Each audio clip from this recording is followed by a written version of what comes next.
in the back corner when I'm not presenting. Listening in. And listen in. Hey, everybody. Welcome to Bash University Live here on Tuesday night. Take a quick break. Watch John Cruz's on the Tokyo rig. Be a part of the show. Get some chances to win some awesome prizes. This Bash you go. You know, we didn't have that back then. And dude, it could just... That text thread gives me so much energy. I mean, like I'm dialed.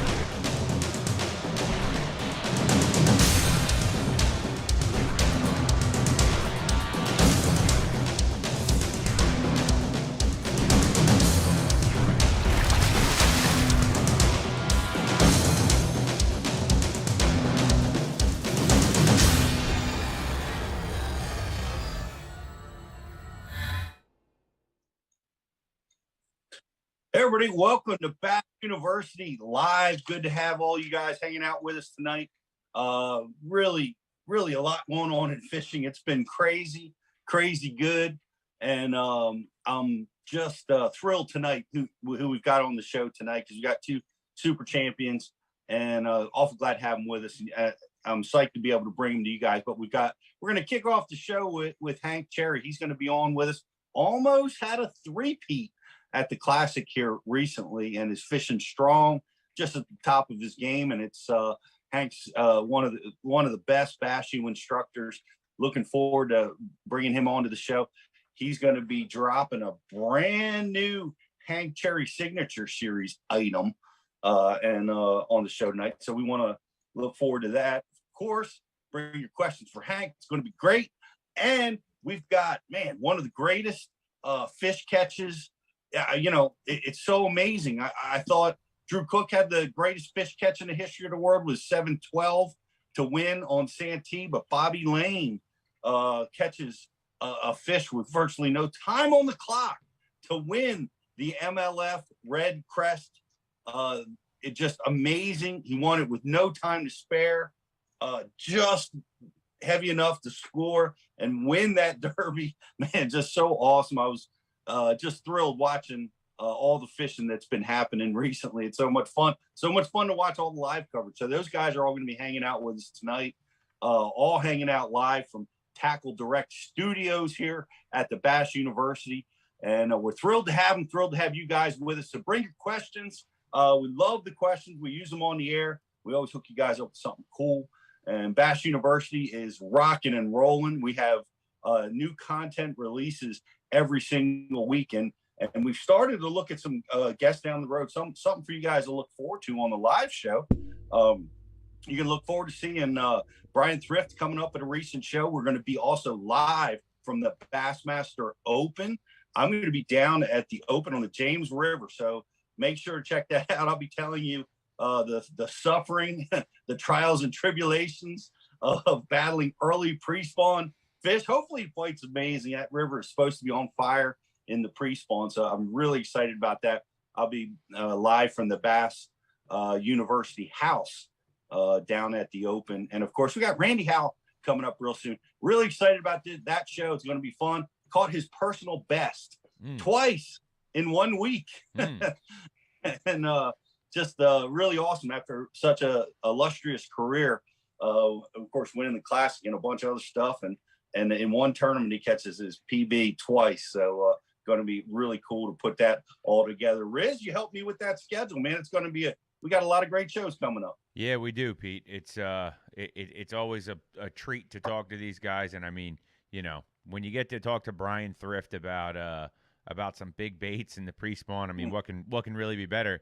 And Randy Howell catching not only one, but two absolute tankers this season. And, you know, something cool about that is his son, Laker, actually caught himself a PB a little bit earlier this year on the same week that Randy caught one of those giants. So we'll be talking to both of them, hopefully, when we get them on the show a little bit later in the month of April. So looking forward to those. They're definitely going to be a good time. And looking forward to talking to you down at the Opens, man.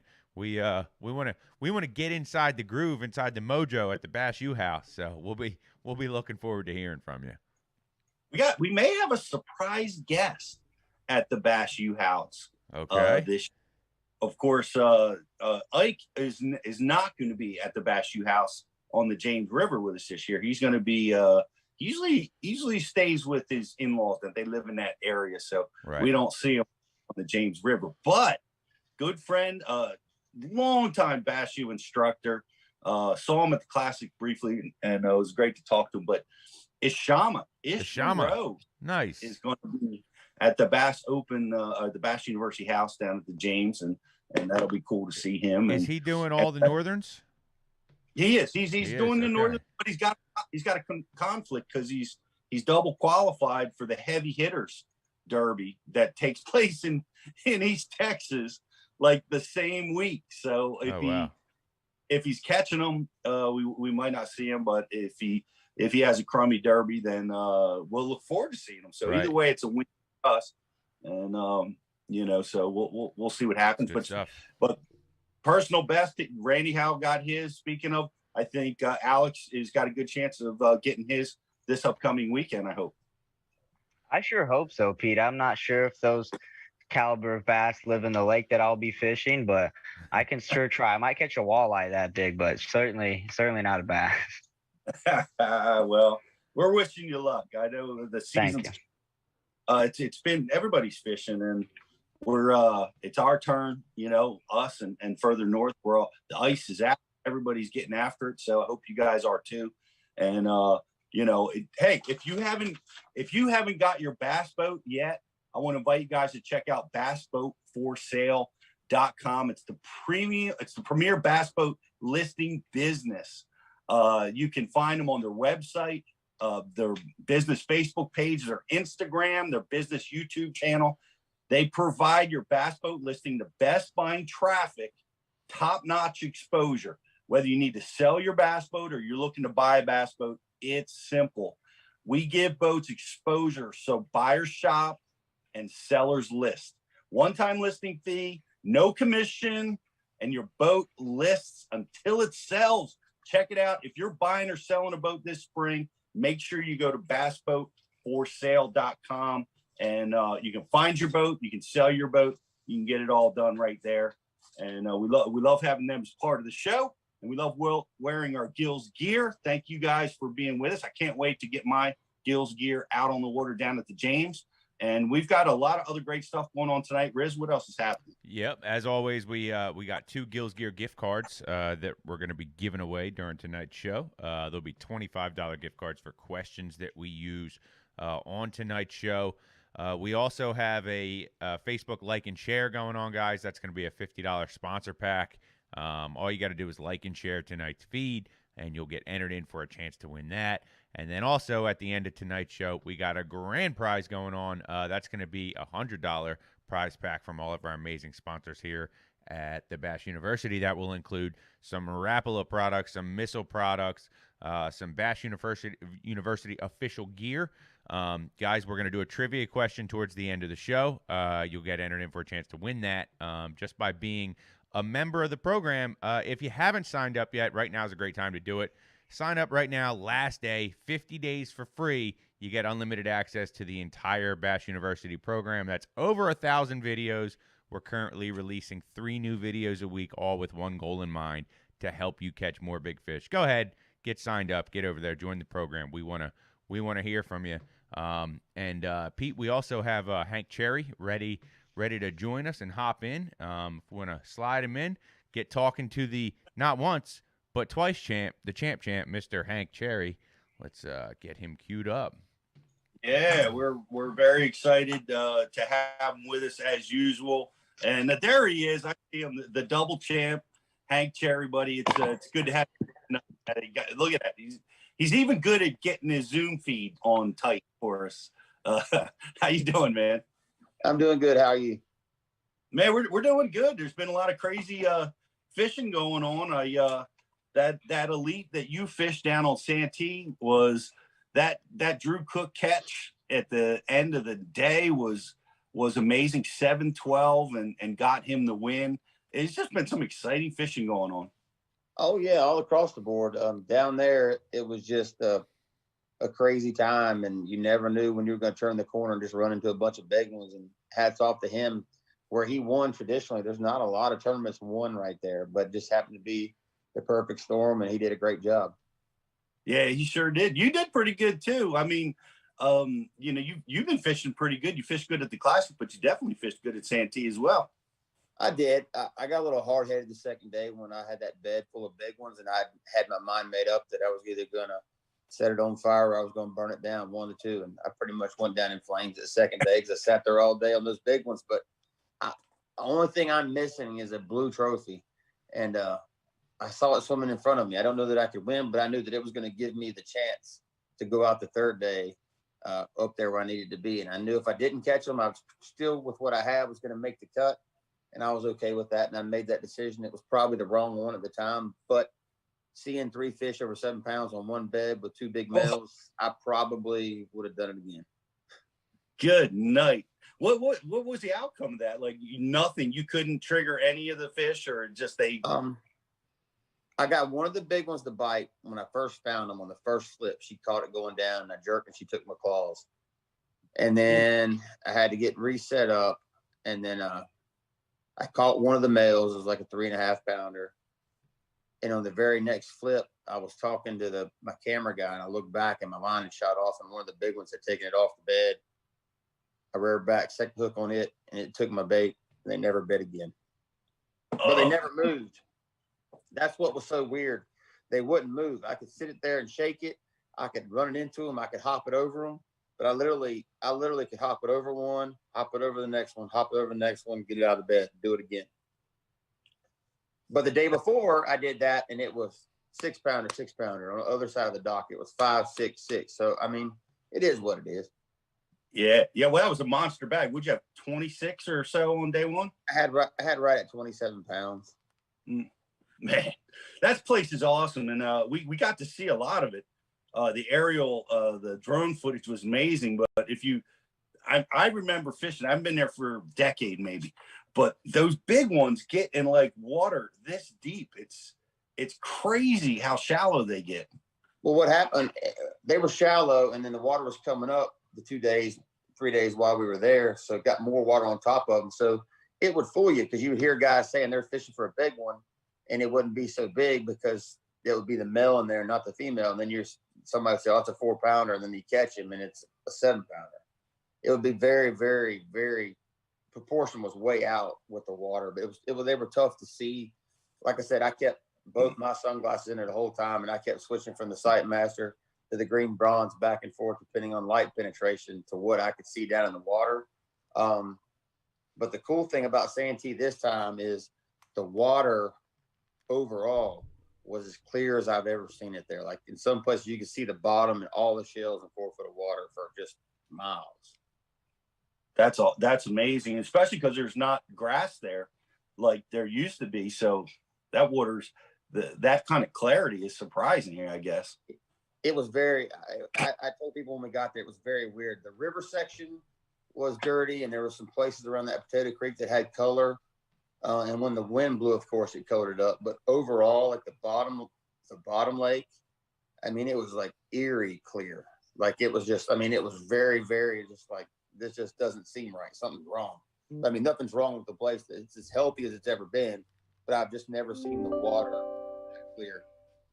Well, you mentioned it, and can you expand on a little bit? You used the Sightmaster, and what was the other lens you mentioned briefly? And when do you use the two? It's just it's a green bronze. Okay. A bronze back to it. I do it out of habit because I don't let my eyes adjust to one color for too long, especially when I'm looking. So when I really go in search mode looking for bedding fish, I'll switch glasses just throughout the day because my eyes readjust, and I think I concentrate better and I look different. But hands down, probably 90% of the time, I fish with the Sightmaster on since I came on with the Hobie. It's very comfortable. It brightens it up enough, but when I look in the water, I get a good picture. I don't get a headache. It's too bright. And then on those cloudy days, I don't have to change because I can wear the same lens. Now, when I will go to this one is if I get some cloud cover. I think this one with some cloud cover just gives me a little better picture, especially sight fishing. I got you. Well, I couldn't help notice that looks like the new Hank Cherry Signature series that you were rocking there. It is. I'm pretty proud of them. They look pretty good. They're fashionable. They stay on your head, and the best thing about it, they fall in the water, they float. That you've had that happen a few times? I have, and it's always been, seems to me like I'll hang them on my hat and go to scratch my head or something, and I take my hat off, and next thing you know, right in the sink. I'm waiting for them to make cell phones that float. That's Well, what I need, man. I've got a bunch of cell phones all across the country in the bottom of lakes. Yeah, it's like, it's like when you're fielding the ground ball and you kind of boot it off the heel of the glove. That's what it's like, taking the phone out of the pocket and watching it fall over the side of the boat into about 12 feet of water in current. Oh yeah. Yeah. Yep. see the person's number still flashing on the screen as it's floating away. Yep. Yep. When that phone goes, man, it's so heavy. It happens so fast. You can't even react. You just have to sit and watch, But those glasses look awesome. For those of you that are listening, they're amazing. They're Hank Cherry colors, which are really awesome. It's got the red that blends right into the frame. And what was the pair that you were showing us there? Because you have two styles. These are the Mojos, kind of like for your smaller headed people, I guess. And then there's the blue fins. They're a little bigger, more of a wraparound style, like I pretty much used to wearing. I just like it. I like when I fish, I want it to be as dark as possible. I don't like seeing out the sides. I don't like light coming in. I don't like seeing out the sides. Another thing that does is when I'm driving, I don't have that extra pressure from that wind coming around through my face and drying out my eyes or making my eyes run. So I'm very happy with the job they did with them. And everybody, the Mojos, you can get them regular. You don't have to have the Hank Cherry edition, but you can get them regular. And everybody that I've got to try, that I've got them using them now, seems to be pleased. Well, they're awesome. And guys, if you're a subscriber to Bash U, go check them out. We got 25% off Hobie eyewear. Use your top secret code that's only available to our subscribers at Bash U TV. So go check them out. They looked really good, and I love them. Of course, we've been using them for a year. Just amazing in the shallow water fishing up here. So go check that stuff out, and we appreciate you bringing them on. And we were talking to you last, and we were thinking, man, this could be a three-peat. And man, you had a pretty darn good classic too. Did you ever feel like you were in a spot where you might get three in a row that week? The first day, I just fell behind too far. And the second day I had to catch too many and go through too many spots trying to break over 20 pounds. I don't know. I don't really know what happened or why it went the way it went. It's just one of those things where it wasn't meant to be. I don't look back and regret any decisions I made. I was around the fish. I know I was around the winning fish. I just, it just wasn't in my, it wasn't my time. And speaking of time, like, you talk about somebody's time, look at Big Fish Bobby Lane. I mean, that's what you're talking about. It's your time. That's your time. That dude's been doing it a long time. I texted him, told him congratulations. He's a good dude. I mean, that's what I tell people all the time. I tell my son in sports, tell them all, you don't know when your time comes, when your bell's going to ring. You just got to be prepared, mentally ready, and practice. So when that time comes, you step up to the occasion, because too many people let it go by.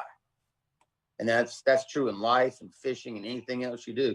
Too many people wonder all about the things that went bad, and when the good thing is supposed to happen, they're not ready, so they don't capitalize. Wow, that's excellent advice for whatever you do.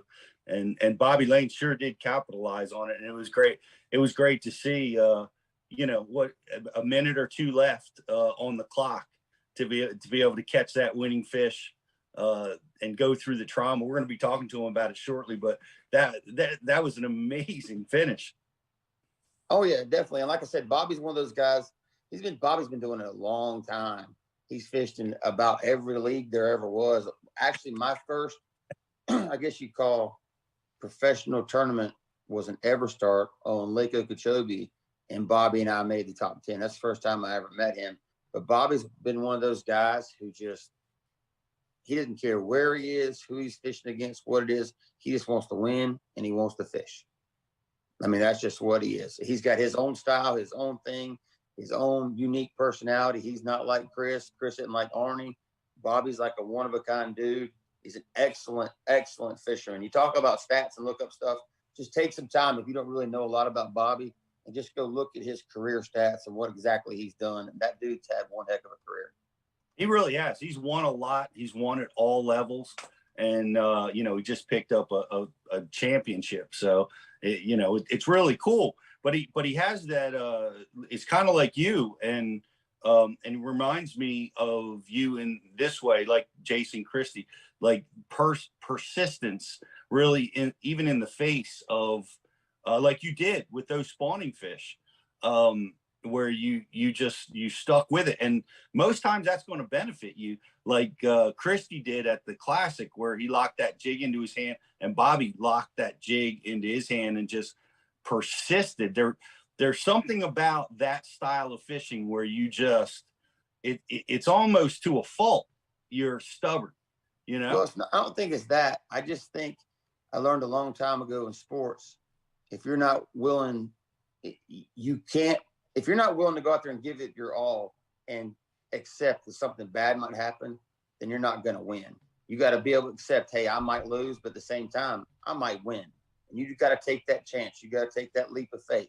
And the more times you take it, the easier it is to do the next time. And you learn from both of them. I'm not talking about going out and just making stupid decisions, but you have to realize that there's only X amount of times in this sport that you're going to be in a position to win. And that's in all sports. And it's not always going to go your way. But if you don't take that chance, you're not going to win. You can't be afraid to fail. That's amazing. And that's a great way to look at it, because I got to be honest, when I fished the Classics, especially my first one, I had to get a limit because I wasn't even in the right mental state to try to win that tournament yet. You know what I mean? I just was afraid to come across the stage with no fish, and I feared failure more than I was going for the win. Well, early in my career, I think everybody's that way. Of course, now it's easier for me to make that decision with what has transpired over the past few years. But I've just learned, and that's what I tell people about being a sponge and learning from all the other guys. Like, don't be me. Don't be Bobby Lane. Don't be Van Dam. Don't be Hackney. You can take what we do and make it yourself. But at the end of the day, you're responsible for what you can control in front of you. And it's kind of like that old saying, you want to be good or you want to be great? You want to make the money or you want to win? There's a fine line between the two. That definitely. And we notice in the sport, winning is key. Getting into that winner's circle is such a big key in making your career in this sport, because and it's addictive. Yeah, and it is a little bit addictive, isn't it? So I'm surprised, like the other Hank retired after 2 Classics. Parker. How long is this Hank going to keep rolling? You got a couple more Classics in you? I don't know. I don't take it for granted. It's like I've said before, the whole journey to get to this part, your mission statement that you start out with changes throughout your career, and what exactly your platform is and what exactly you do. At first, you're all about the fishing. That's all I was. Fishing, feed my family. Fishing, feed my family. But then you start to unravel and you see the people that you inspire, the people that look up to you, the people that, like with my work with the Warriors Journey, that I might be the reason they want to live one more day. They may have problems. You don't understand the kind of joy that you bring into some of these people's lives until you actually meet them in person and get the chance to interact and realize that, okay, I'm just not fishing anymore. It's different. There's other reasons why I'm not here. There's a higher calling. There's a bigger cause for all this. And with the people that have reached out to me with the program that I'm doing with the veterans and first responders with signing my hood, it's kind of given me a whole different outlook on why I'm doing what I'm doing. Yes, I want to provide for my family, and yes, I want to win, But at the same time, I'm beginning to realize that us as anglers, we have a whole nother set of responsibilities that we don't know about, because there's that 6-year-old kid that's looking at us that wants to be us. There's that 35-year-old guy that never had the chance to do it, that's living through our moment. You know, there's that wife at home that lost her husband, has 2 kids, and they come to the weigh-in just to see us, to put a smile on their face. There's a much bigger picture and bigger cause of this whole thing than any of us understand. It's amazing to hear you say that, and what a great cause you're after. It's really cool. I watched you come across the stage and inviting the first responders, military, to come over and sign your hood. It's pretty awesome. You're gonna raffle that off. If people want to donate or participate in that cause, how can they do it? Well, right now it's just about getting the signatures. Anytime you see me, or if you don't see me and you see my truck, give me that signature on the thing. At the end of the year, we're really going to auction it off. I think I've got an inside track to who's going to get it to possibly make it even go to a bigger level than I can take it. So I'm really excited about that. I can't really say much more than that without giving it away. But whatever we raise with that, I want to make sure personally that we help as many of those veterans and first responders as we can, whichever groups the money goes to. Because like I say it all the time, Pete, and believe it or not, I take some flack every now and then for supporting our troops and for supporting the first responders. But I'm a big boy. I can take it. It's what I believe in. It's my morals. I know that I'm not out there today fishing without the people of our military, without the state troopers going up and down the highway, making sure we travel safely, without any, people that want to complain about that. Well, go set your house on fire. And who are you going to call? You're going to call the fire department. They're coming. So when I tell people about that, I'll tell it to you this way. If I get a bunch of bananas and one's bruised, it doesn't make the other 6 bananas bad. That's just the way it is. It's the world we live in. It's the way we walk. It's the way we talk. I teach my kids this, and I wish it would be spread more across everybody to another platform, not just fishing, sports, just life in general. In this world, you're going to come across some bad people, and they're going to come in all shapes, sizes, and colors. It's just facts. It's the way it is. It's just the way the world works. But in the same time, same place, those same shapes, colors, and sizes of people, you're going to come across some of the greatest people you'll ever meet in your entire life. And you can't just let one certain group stereotype it and burn it for the rest of them, because it's not fair to you, and it's not fair to them. It's not fair to the memories you can make. It's not fair to the sport. It's not fair to anything going on in the country right now. And I think that's an important lesson. You have to just have a little bit of trust and a little bit of faith in humanity. My support's with you and the cause. And I want to echo it. I not long ago had an emergency at my house. My father had a heart attack in my pool, and I had, I'm still so appreciative and thankful because he's still with us today. We had the EMTs show up, lickety split. Police were here, fire were here. Everybody was on site with the sole purpose of helping us in a crisis. And it still gets me emotional as I think about it. But it's the job that these folks do is priceless. So I'm 100% behind your voice in this effort, and we'll help you at Bash U any way we can, buddy. Well, I appreciate that very much, because they need as much support as any fisherman, baseball player, basketball, football player. I mean, because the way I look at it, my job doesn't hold a candle to what they do, their responsibilities. That unwritten check that they've written, but they've got to put their lives on the line for us to be able to go play sports, to go to dinner. I mean, just little things we take for granted. Well, we're going to let you go, but I can't let you go without getting one Bash University style question to you. And I want to give a shout out to Howie and Coach Little Buck. I see Ann Mitchell's with us tonight. We got a lot of great Bash University subscribers hanging out with us. But it was a question about jerkbaits. You're the man. The stunner is a killer. The question is from Joe V. Does Hank prefer deeper diving jerkbaits early in the spring, rising or sinking baits? Early spring. No matter, unless I'm around thick, shallow grass, I want everything I can do to make my bait slow sink, period. Number two, this is going to be, I only know one other guy on the planet that thinks this way, and it's Patrick Walters, and he'll probably kill me for saying this. You can make a shallow running jerkbait dive as deep as you need it to. You can adjust line, adjust hooks, this, that, and the other. 9 times out of 10, when I use a deeper lipped jerkbait, is for deflection purposes, whether it's off rock, wood, tick grass, pier pilings, bridge pilings, things like that. And that's the best answer I can give you. One over the other, I can get a shallow diving one just as deep as I can get any other deep diving one if I need to.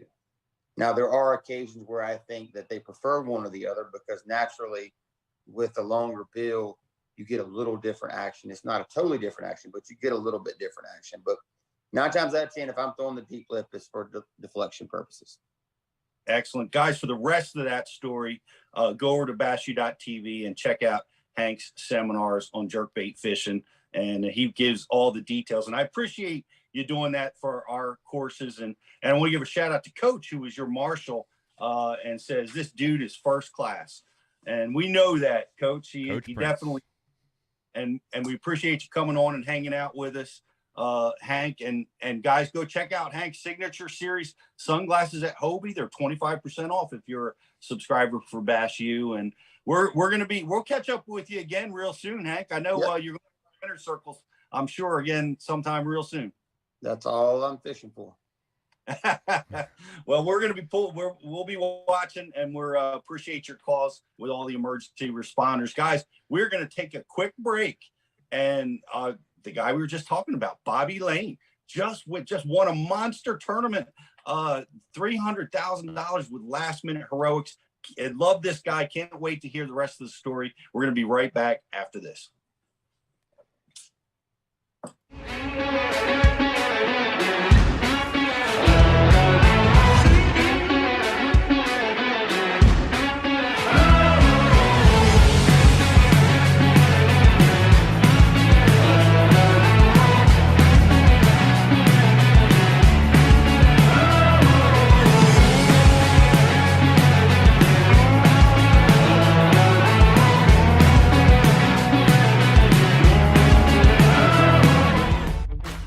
AquaView, the leader in underwater viewing technology.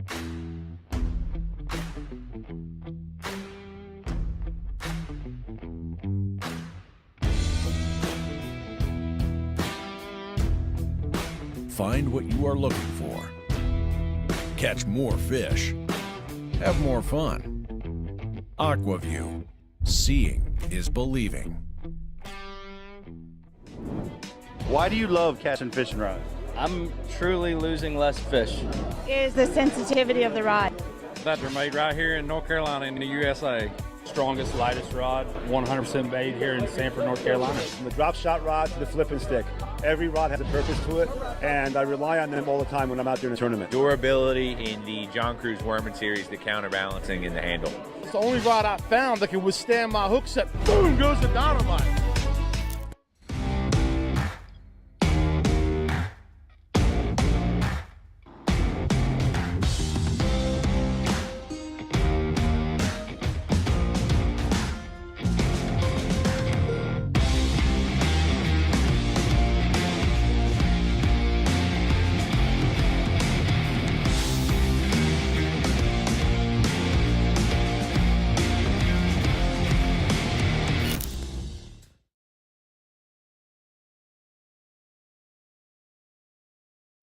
Okie doke.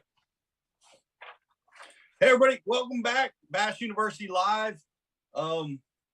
Great Hank Cherry. What an awesome deal. Alex, what a champion. He has really grown into being a tremendous ambassador for the sport. I'm so appreciative of what he's doing for everybody and your military. So it's got to ring true to you too.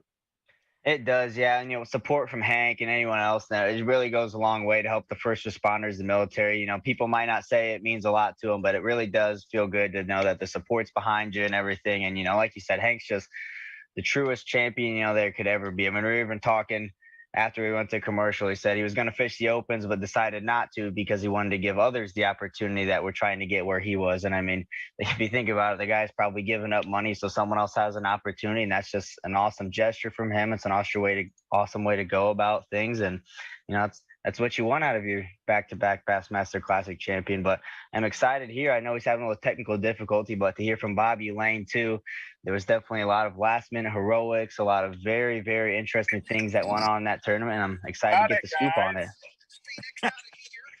Can you hear me good? And now I'm back. Bobby, we got you, and we dumped me momentarily. I got my son Bobby Jr. here. Hey, Bobby Jr. That's the third, right? Is that Bobby Lane the third that we have with us tonight? That's who we got. He's chilling, and guess what he's watching? Major League Red Crest Championship. Watching tape.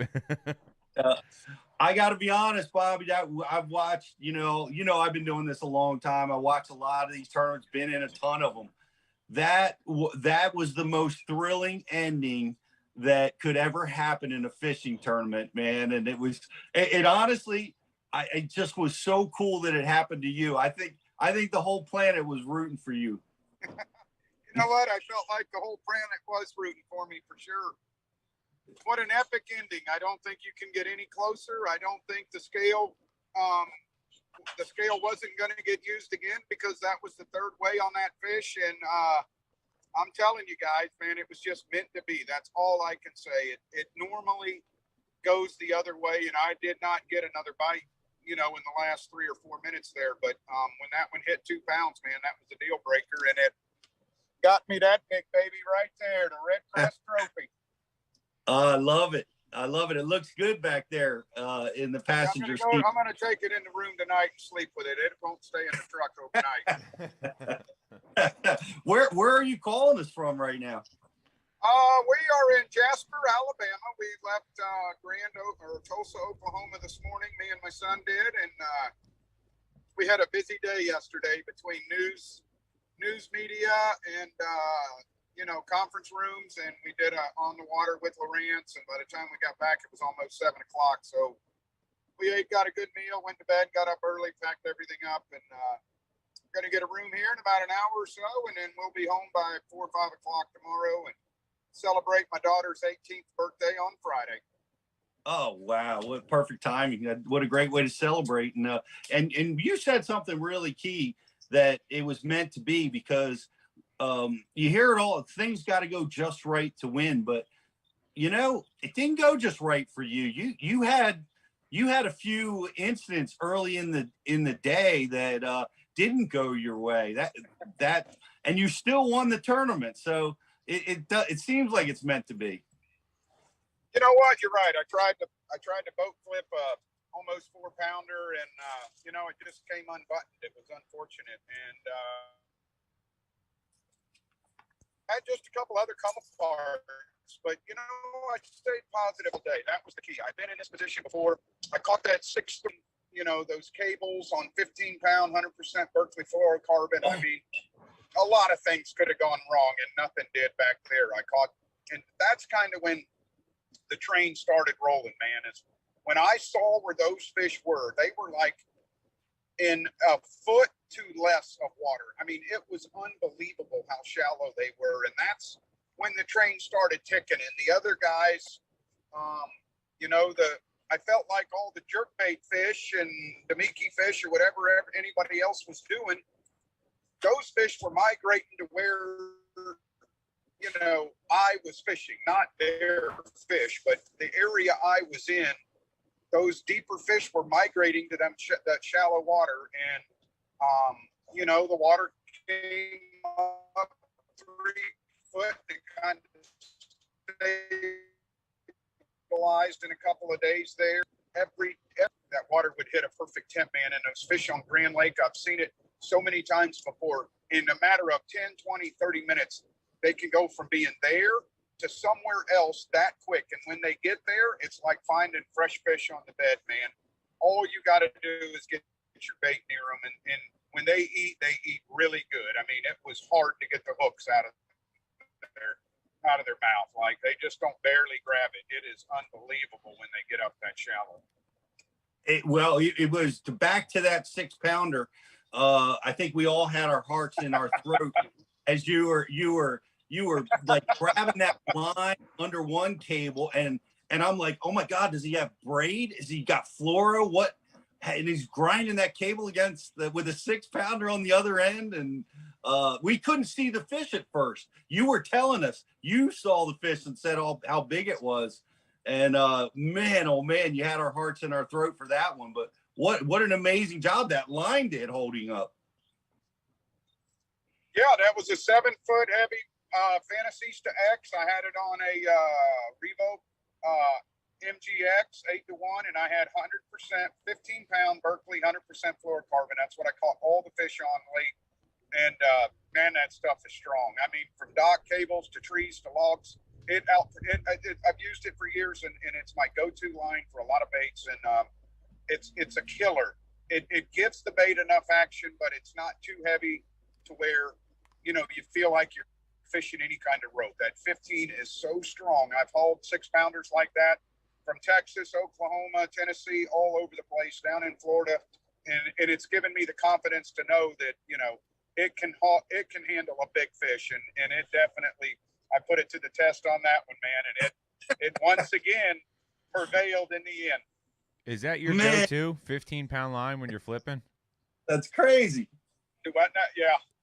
Is the 15-pound trilene 100% fluoro? I use the same line. I love the Berkeley trilene. I can do so much with 15 pound. I mean, if I want to throw a spinnerbait or a bladed jig or just a regular jig, or I want to throw any kind of moving bait, I can do it quickly and feel confident with 15 pound. I mean, there's so many ways to use 15 pound. It's just like my go-to line. It doesn't ever feel too heavy, and it never feels too light. Now, are there times when you're flipping and pitching that you'll bump up to the 17 and the 20, or are you just straight 15? Oh yeah. If I go to a bigger jig, if I go to a 3/4 ounce or something bigger, or if I just I use a regular flat out tungsten weight in a hook or something like that, then I'll go to bigger line. But okay, when I really love flipping Durabraid this time of the year, but that water was so clear back there in Drowning Creek, I didn't even have a flipping stick on me. I was planning on winning the Red Crest, just only throwing the Fritz side. And as that water warmed up, don't get me wrong, that Fritz side got me to where I'm at today. Is sick. I got a mirror hanging from my mirror. I'm staring at it every minute of every day. But when those fish started migrating, that water got a little bit warmer. I had to make a decision to pursue the championship, and it was to go that.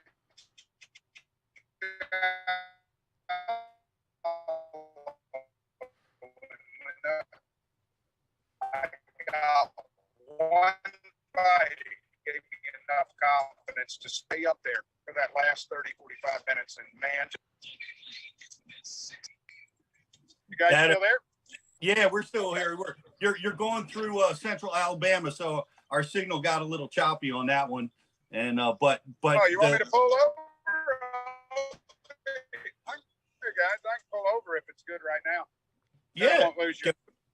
That would be great. Pull over and talk to us just for a few minutes. That'd be awesome, because you were talking about the Fritz side, and this was really cool.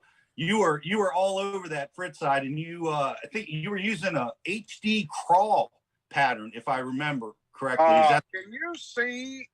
Let's see. Can you see this one right here? Yeah, we sure can. Okay, that is the crawl. That is the color and the bait that did the damage. It's the HD crawl. You can see that weight system in it. It makes it so easy to throw in the wind. The color is spot on. It looks so realistic. And I was throwing it on a 7.6 winch and a 7-foot Veritas, moderate, medium, heavy.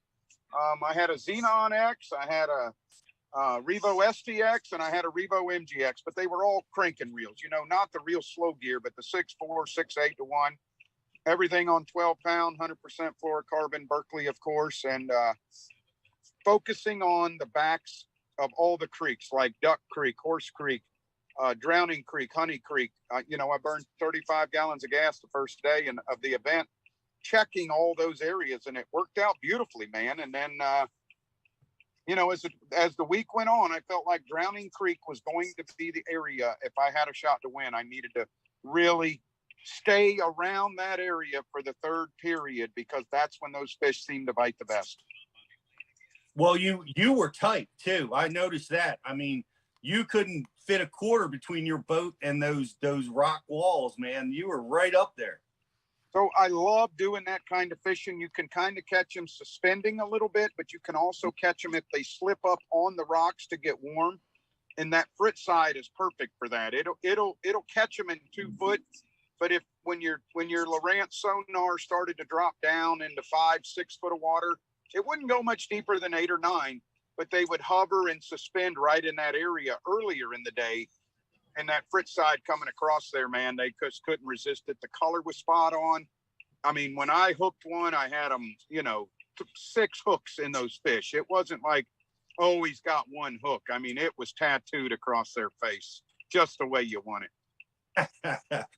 That was cool and exciting. And do you figure that, like, it seemed like you were bluff fishing, and I don't know if we lost Bobby or not, or we still got, there you are. No, you did. I had a call coming in.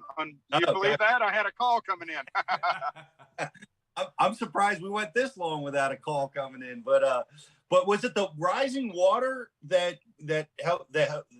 caused them to be on those rocky, bluffy style areas?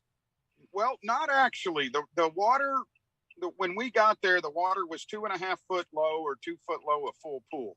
And it had been that way for a while. Those fish were set up in those spots because in practice, I fished in 2.5 foot low water, and they were lined up on those rocks. They're where they wanted to be, pre-spawn, winter pattern. I mean, it's set up 101, but it was getting this time of the year when the days get longer and stuff like this starts to happen, man. Those fish know the days are getting longer. That means it's time to fixing to get shallow to spawn. And I tried to key on those kind of fish, like way in the backs of those pockets. And believe it or not, I was the only boat way in the back of Drowning Creek.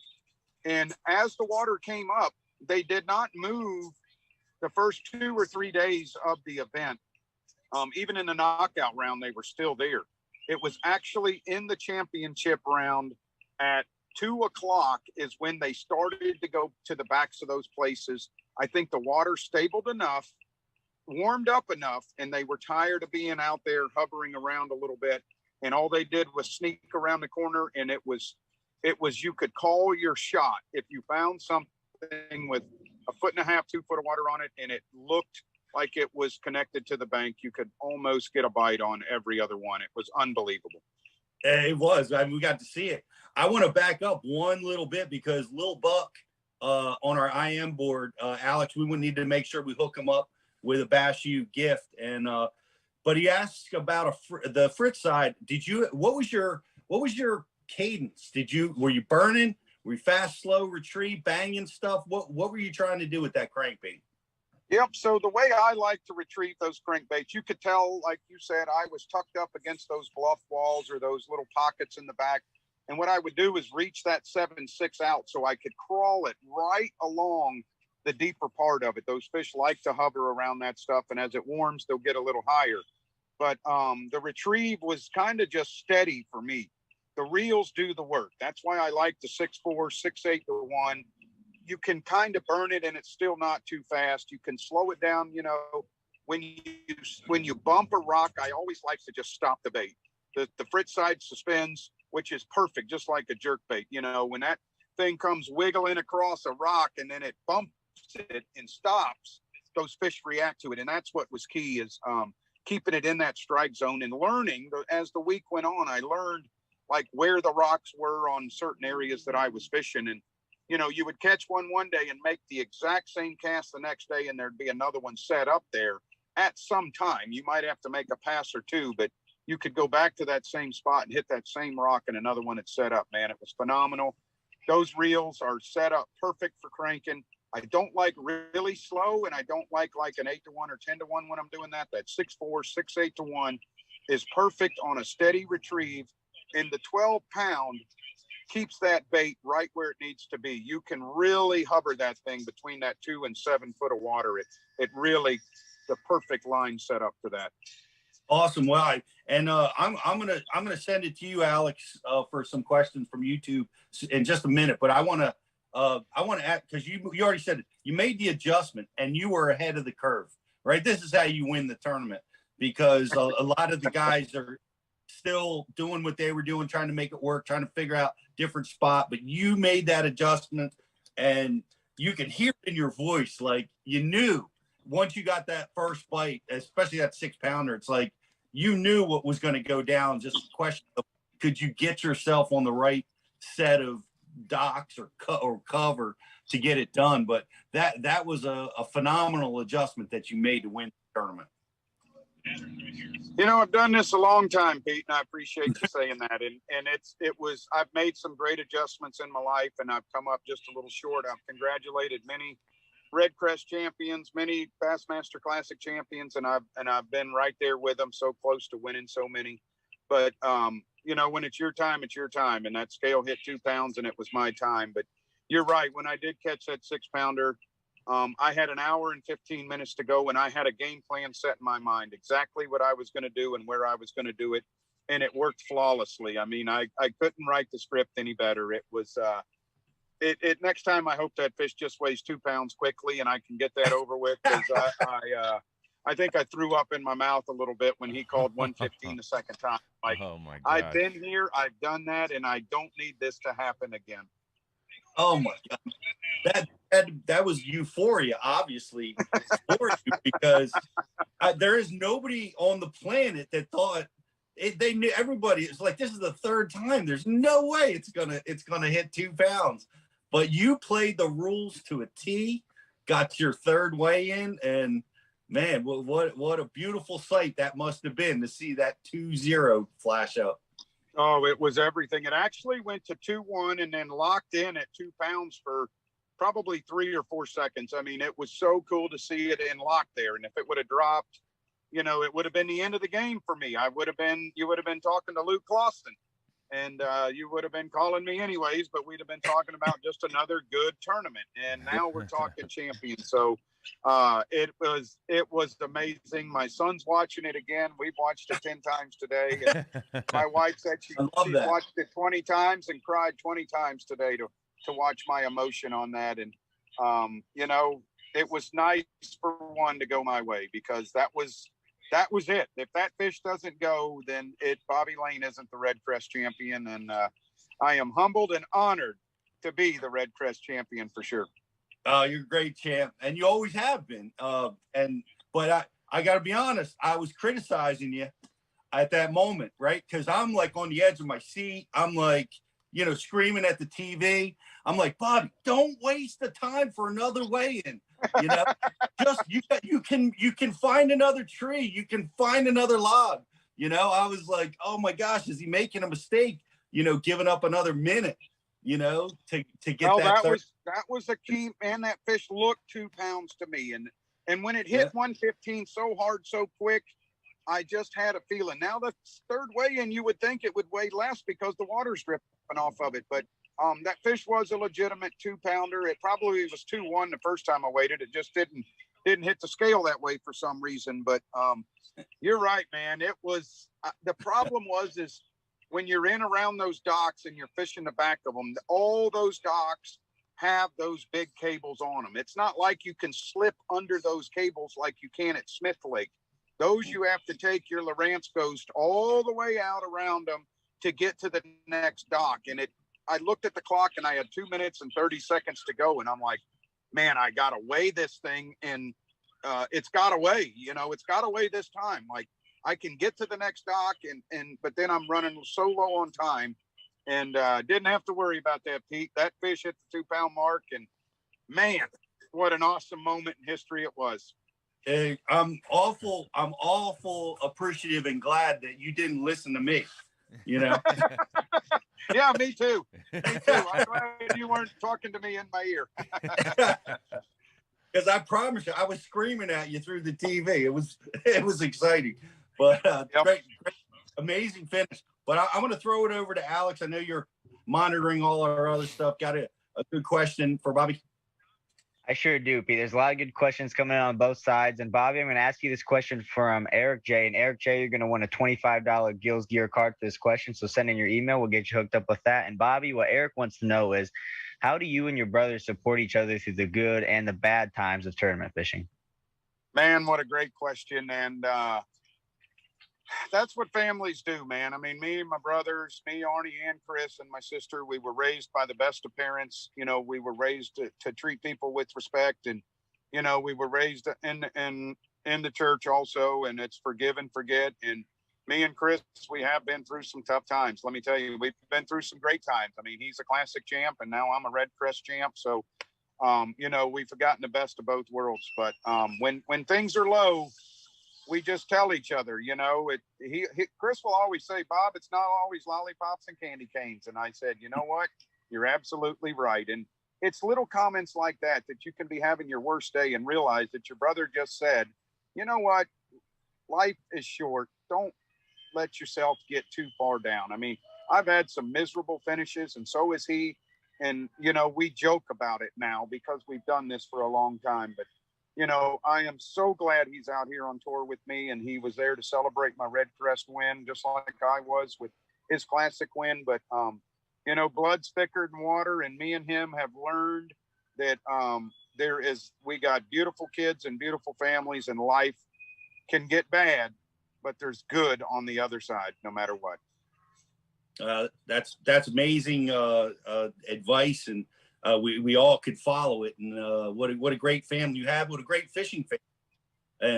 And it's always fun to watch. And I got to ask you this question: how gratifying was it to beat up on the forward-facing sonar guys? Oh, I've been hearing about that all day. And, you know, I'm a huge fan. You know, the ultimate fishing machine belongs to Lowrance. I mean, that's what I am. My whole boat is tricked out with all Lowrance from top to bottom. And I actually did use my active target a little bit this week. It would show me where some of those shallow brush piles were like, or a log was on my graph. You know, I could see it on my graph in front of me. Before I would get to it, I could actually cast that frit side by it. But I think this is a good eye opener for the avid anglers, the weekend guys, and even professional bass fishermen, man, like myself, to know that dominance is not here yet. The bank beaters still have a chance, and it won a major this week. So it was so good to see, and it came at a perfect timing. You know, it was we just watched Jason Christie win the Bassmaster Classic. He was fishing up shallow too. So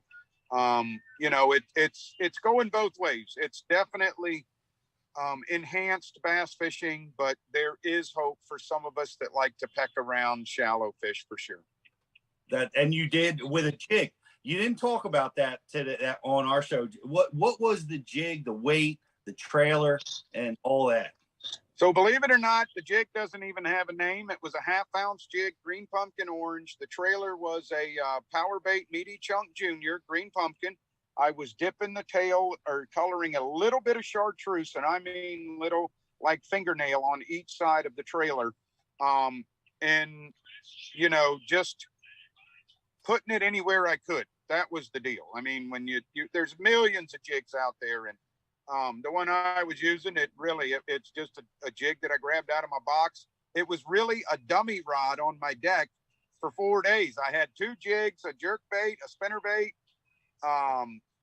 and a couple other baits tied on. And all those were on the right side of my deck every morning. Like those were my dummy rods.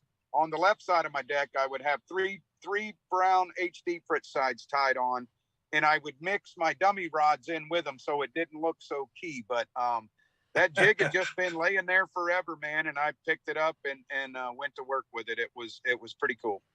Yeah, was that a finesse jig? Was that a full size? It's got a pretty good size hook in it. It's got like a 4-aught hook in it, but you know, that time of the year, the where I was at, the water was clear, and it's hard to beat anything green pumpkin that time of the year. And I like the little bit of chartreuse, especially that time of the year, because those fish are just getting up there, and it seems like that little bit of color on the power bait trailer will actually entice the strike a little bit more. It's like when you're sight fishing, you know, you have to do a little something extra to your bait sometimes to get that fish to bite. And I think that's what that chartreuse does to those Grand Lake bass sometimes. It's just something I've done forever, especially up there. I don't do that in Florida or nothing like that, but I will do it up there, and it seems to definitely make a difference. Do you hang your chunk or you thread it? I thread my chunk straight up, man. I like to trim the skirt and thread the chunk straight up. I saw, guys like Casey Ashley, Tommy Biffle, those guys, they like to just pin the chunk right on the hook. I like it threaded up where it's one compact piece. So if one does bite it, he gets the whole thing, not just the trailer. Your strike to catch was really strong.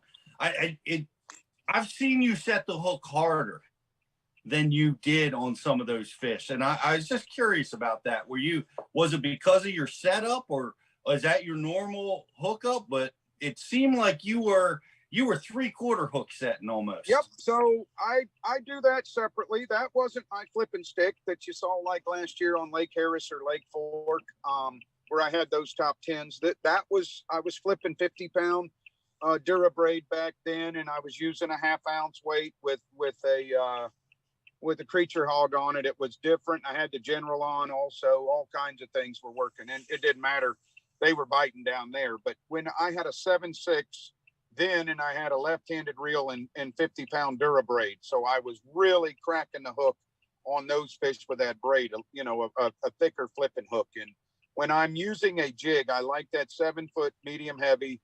I had two setups. One was a Fantasista X. The other one was a Xenon, both 7-foot medium heavy. And like I said, it was an MGX and I think a Xenon was the other reel, 8.3-1. And I like to kind of more just pop that hook where I know the fish is going to eat it, and I like to get him because I'm throwing the 15. I know I got the power, but the smaller rod and kind of the more pop hook set and pull is much more efficient than me trying to crack one really, really hard, because you know what would have happened if I would have really bared down on that 6-pounder. It probably would have belly flopped into that cable and lights out. Even if I was flipping braid, that cable was not a new one. It was an old rusty one.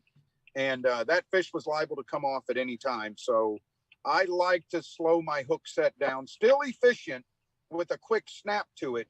But you're right. As you can tell, I was more arms instead of swinging like I would with my flipping stick when I'm flipping braid.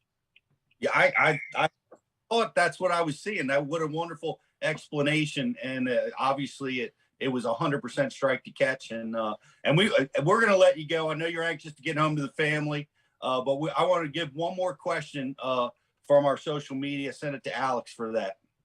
Yeah, Bob, we had a good question coming off YouTube for you. So we talked about the jig, we talked about the trailer, and Steve Lanier wants to know what kind of knot you tying on that jig to help keep those fish pinned on there. Yep. So Bobby Lane uses real simple one knot that I trust in all for tying all my baits, and it's the Palomar knot. I keep it simple. Just make sure that the knot is wet and it slides down perfectly. I've tied that knot for years. When I tie braid, I'll double Palomar, which means I'm going to go through the loop twice instead of once.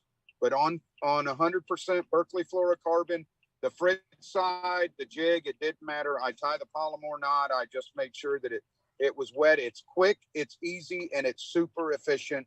And it's proved itself over and over again. The Palomar knot shows up again. I think Brandon Polinick just did some seminars for Bass U. It was him, the Palomar knot. Only knot he uses it as well. Yep. Well, that's good to hear. And I will tie the FG knot if I'm going braid to fluorocarbon. But other than that, everything from, drop shot all the way up to, what I was doing this week, Fritz side and jig, it is spinnerbait, all that stuff. It will be a Palomar knot. Just make sure that it has some moisture to it, because you can get a bad spot in it quick if you don't do that. But the more you learn it, the quicker and easier it is to tie. And it's very efficient and quick. It is, and it is ranked. You know, when tied well, it is the strongest knot out there. And, you know, so obviously you know that, and that's why you won.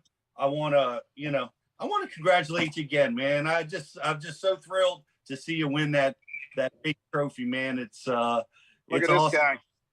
It's Bobby Jr., you say hi. Did it be you guys? Hey, what's your biggest bass, Bobby Jr.?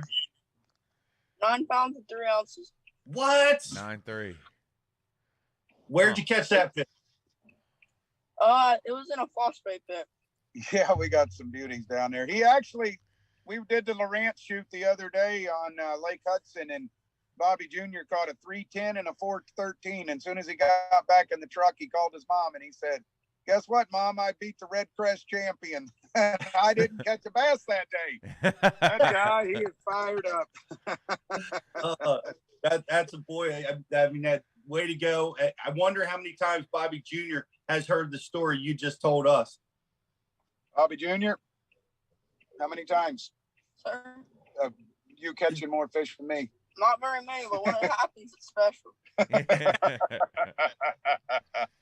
I love it. I love it. Hey, well, Bobby, we'll let you go. Thank you so much. Hey, we're going to give you a shout, man. We want to come down to your house. I'd like to talk to you about doing some techniques for the warm seasons down here. Absolutely.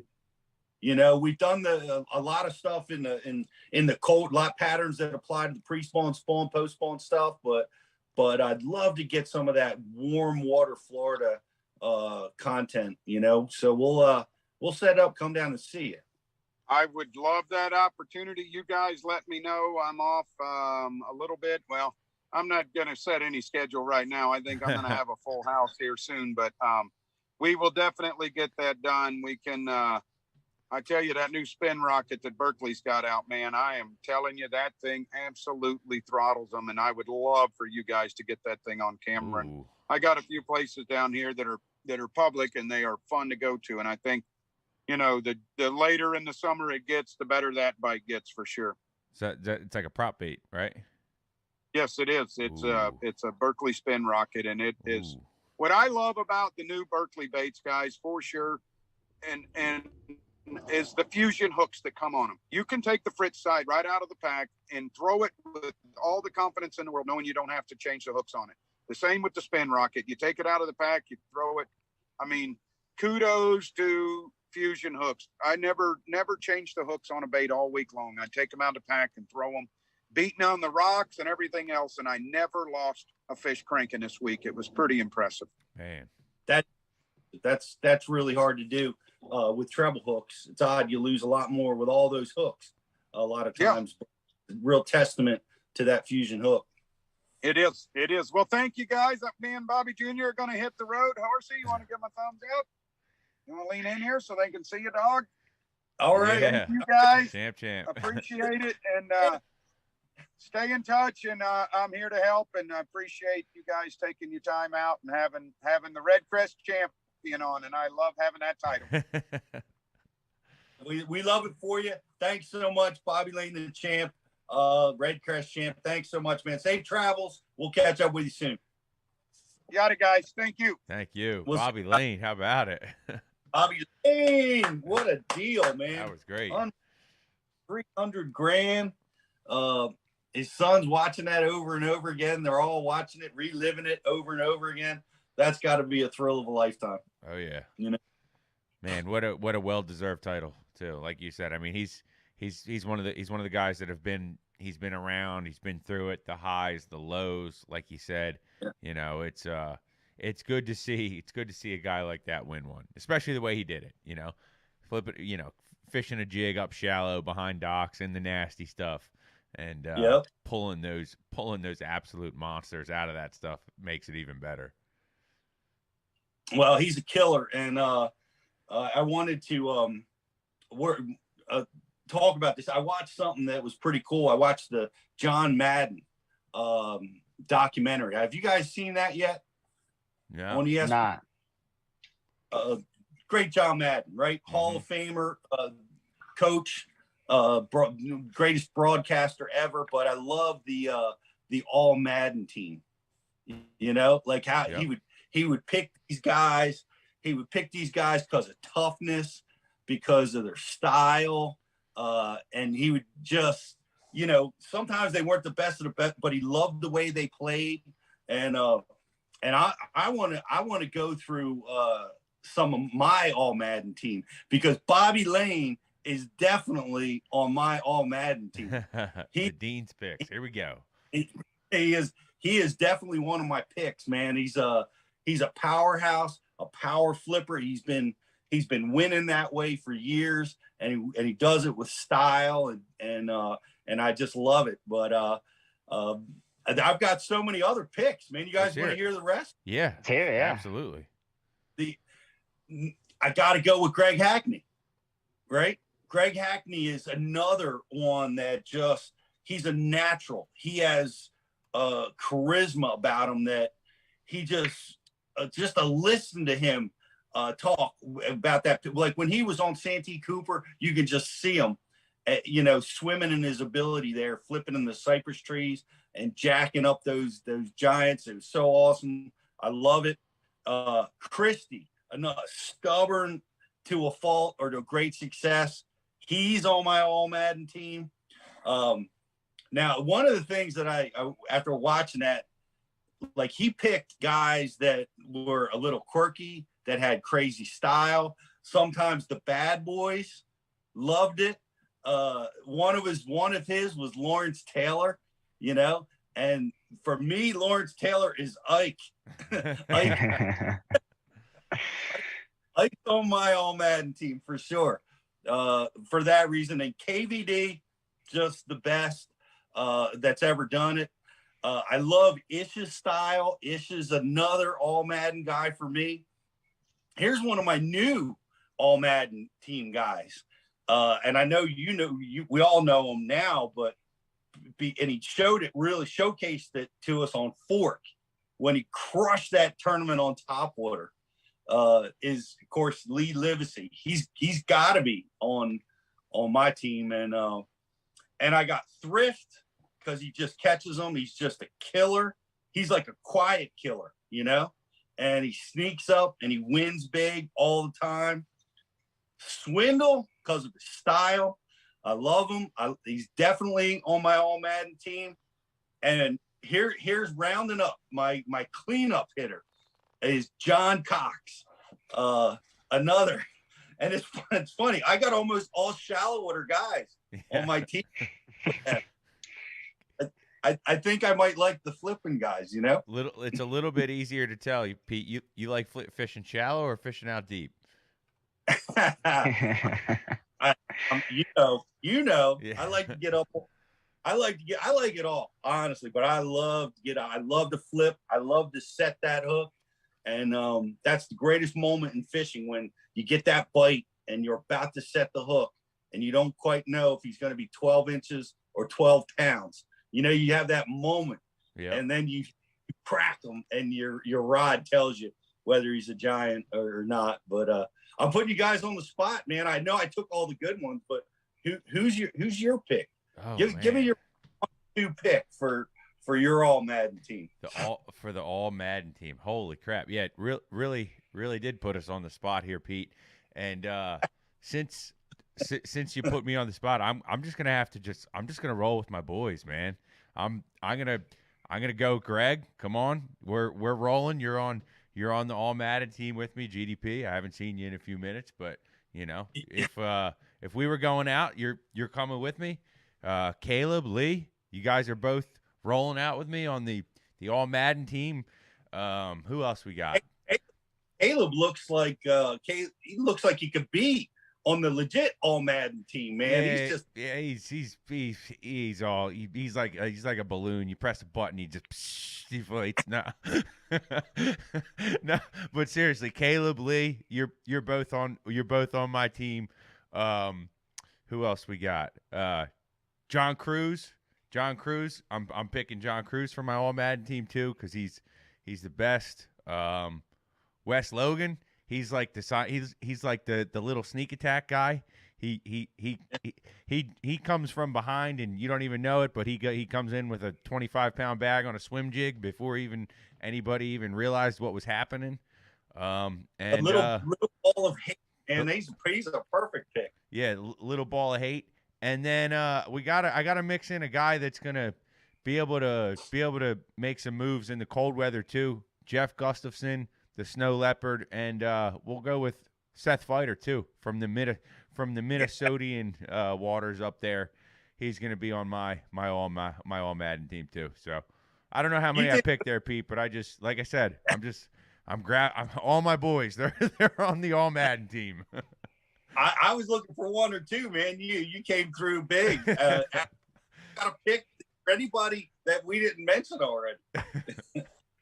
Yeah, that's the problem with making a list is you're always going to leave someone off, and you're going to get an angry text message tomorrow about why they weren't on your All-Madden team. But I'd say to keep mine short and sweet, you got to go Hank Cherry, Polinick, Swindle Fighter, and then I'll give my my Lawrence Taylor, my Ike, my Dennis Rodman pick. I'll call that Travis Manson. That dude's definitely off the wall, but he can put him in the live well.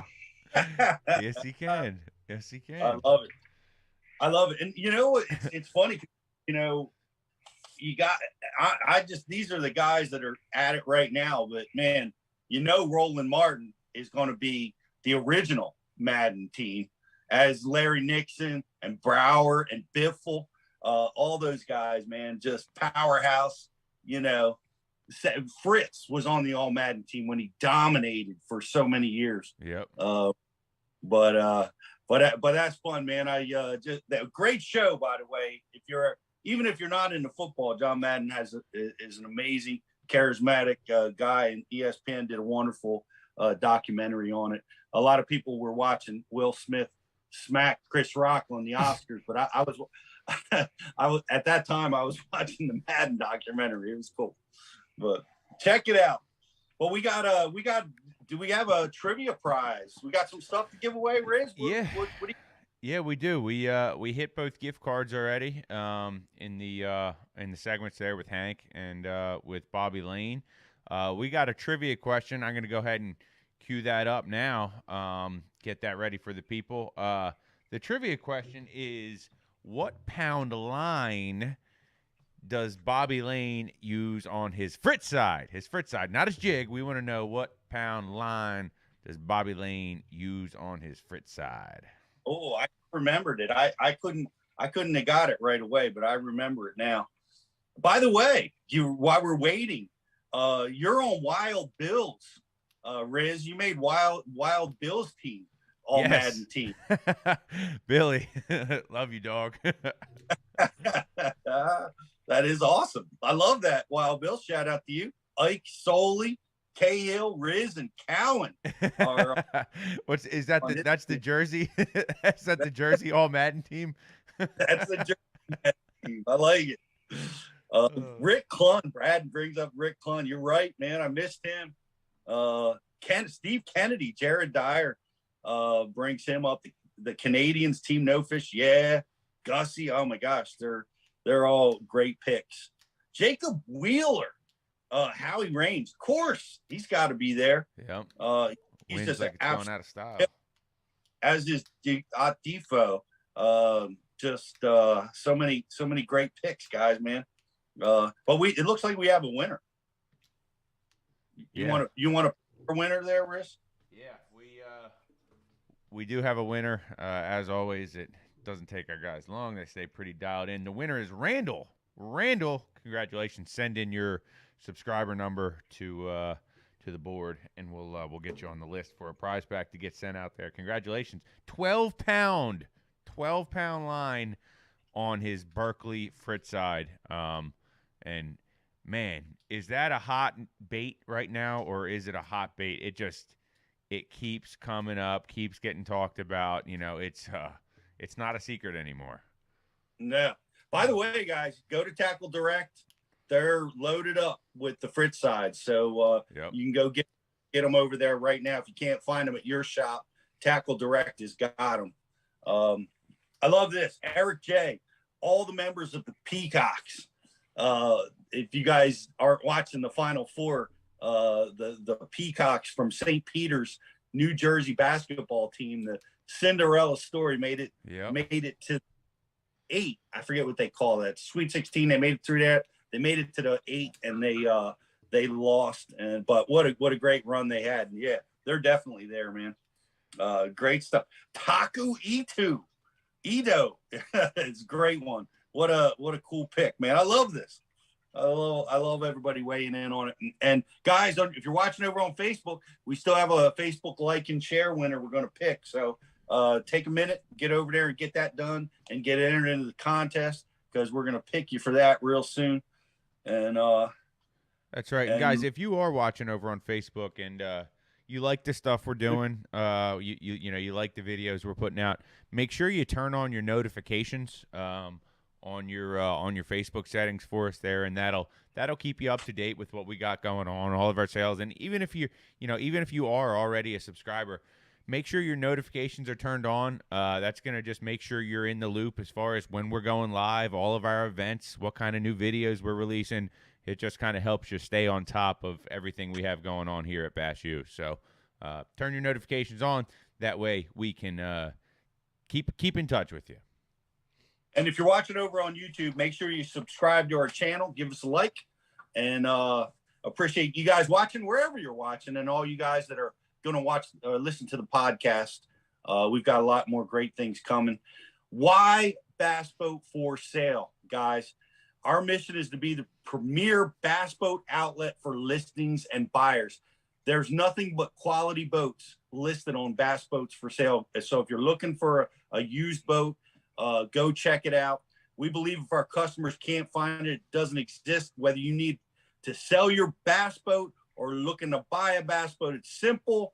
We give boats exposure so buyers shop and sellers list.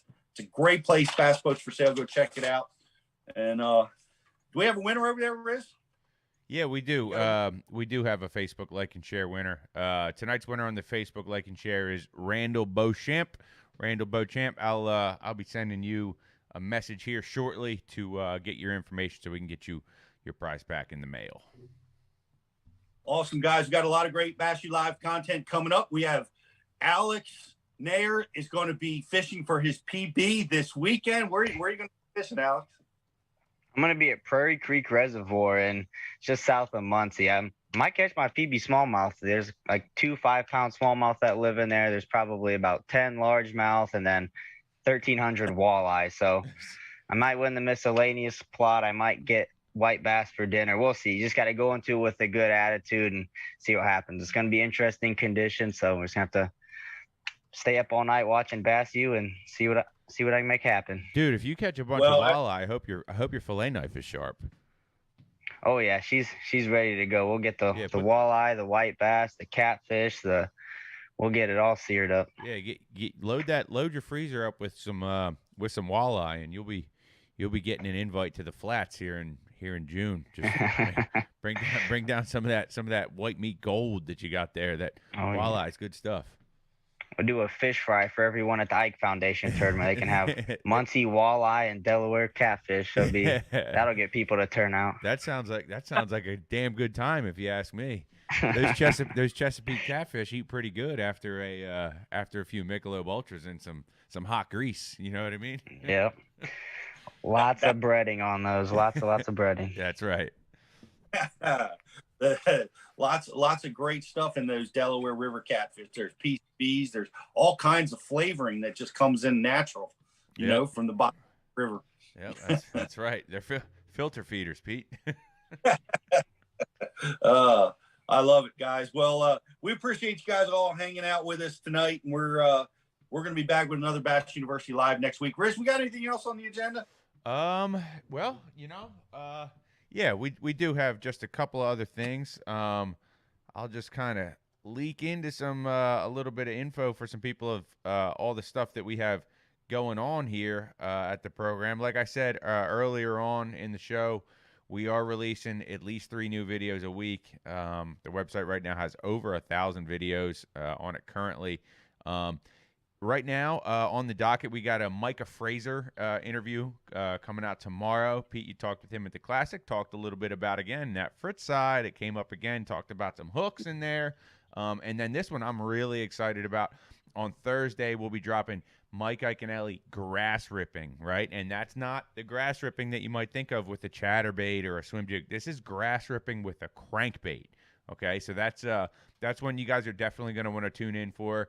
And then on Monday, we got Pete Klusek, boat rigging. That's a really, really good seminar.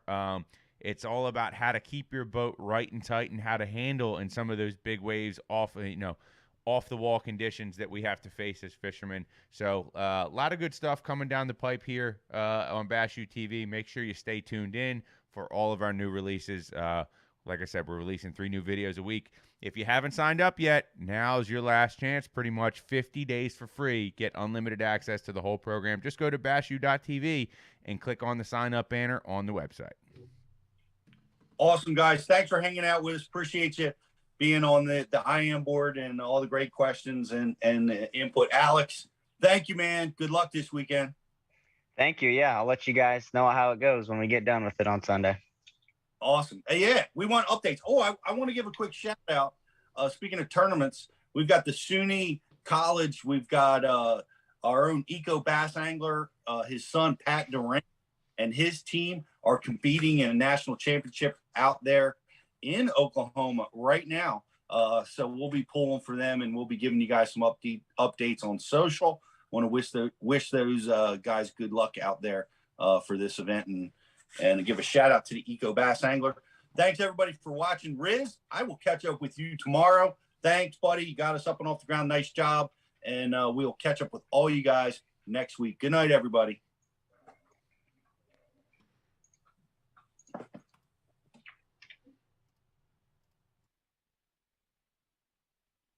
Moment on the water not spent fishing is a moment wasted. That's why Minn Kota and Humminbird have joined forces to bring you the One Boat Network. Products that communicate and integrate to help you take full command of your boat. Born from our commitment to making the most advanced fishing gear even better by making it work together, the One Boat Network will help you find, get to, stay on, and catch more fish. When One Boat Network products talk to each other, they can navigate your boat automatically. They can give you a crystal clear view of what's below with no messy wires. And they can let you lower, raise, and change shallow water anchor modes from anywhere on the boat. But that's just the beginning. We're never done innovating, integrating, and making your boat simpler and easier to control. All so you can make every second on the water count. Why do you love